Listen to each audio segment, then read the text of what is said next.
Airsoft World, it's me again, your friend Gpat, and welcome to my YouTube channel, Quali Tactical Airsoft Gaming.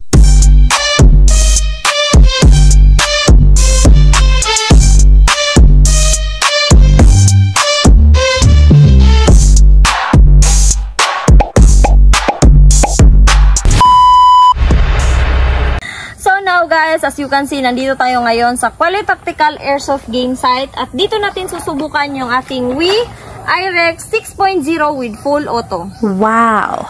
So ngayon, iti-test fire natin ito at aalamin natin kung gaano kalayo yung aabutin ng ating Wii 6.0 IREX with full auto mode, kung 5 meters ba, 15 meters, or sa layong 30 meters. So now guys, let's do our first shot. So susubukan natin yung ating Wii IREX 6.0 sa layong 5 meters. So, ayan, meron tayong more than 3 balloons. So isang balloon lang yung ating susubukan tirahin kung kayang putukin ng ating Wii IREX 6.0 sa layong 5 meters.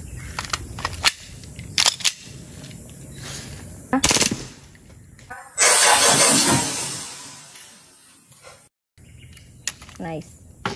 So, that's our first shot sa layong 5 meters. So, yung target natin na putukin yung isa sa ating mga lobo is naputok ng ating Wii IREX 6.0 in a full auto mode, again sa layong 5 meters. So, let's move on to our second shot. Subukan naman natin siya sa layong 15 meters. So, now guys, this is our second shot. It's about 15 meters. Gamit pa rin ang ating Wii 6.0 IREX in a full auto mode mula doon. So now guys, let's do our second shot sa layong 15 meters. Susubukan natin kung kayang putukin ng ating Wii IREX 6.0 ang ating lobo. And in a full auto mode. So ready? Firing.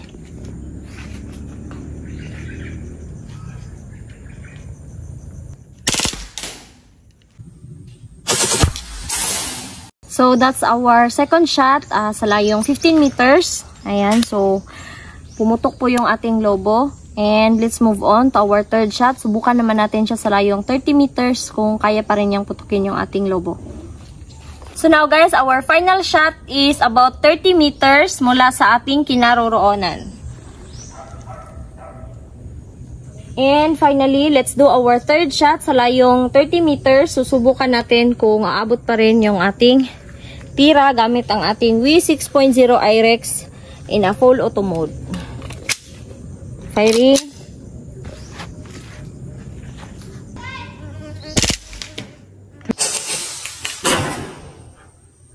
So that's our final shot. Again, sa layong 30 meters. Nakita natin kanina, tumama naman siya sa lobo, pero hindi na siya ganun kalakas. So hindi na pumutok yung ating lobo.